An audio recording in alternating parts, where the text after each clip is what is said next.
అప్పటికప్పుడు మనకి కూర్చొని నిర్ణయం తీసుకుంటాం.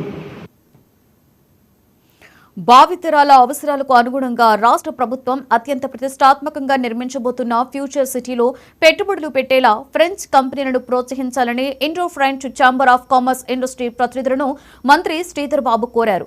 బిఆర్ అంబేద్కర్ సచివాలయంలో ఇఫ్టీ ప్రతినిధులతో రౌండ్ టేబుల్ సమావేశాన్ని నిర్వహించారు. తెలంగాణలో పరిశ్రమల ఏర్పాటుకున్న అనుకూలతలు, ప్రభుత్వం తరఫున అందిస్తున్న ప్రోత్సాహకాలను వివరించారు. తెలంగాణ బ్రాండ్ను విశ్వవ్యాప్తం చేయాలి అనే దూరదృష్టితోనే సీఎం రేవంత్ రెడ్డి 30,000 ఎకరాలలో పీపీపీ విధానంలో ఫ్యూచర్ సిటీ అభివృద్ధికి శ్రీకారం చుట్టారని తెలిపారు.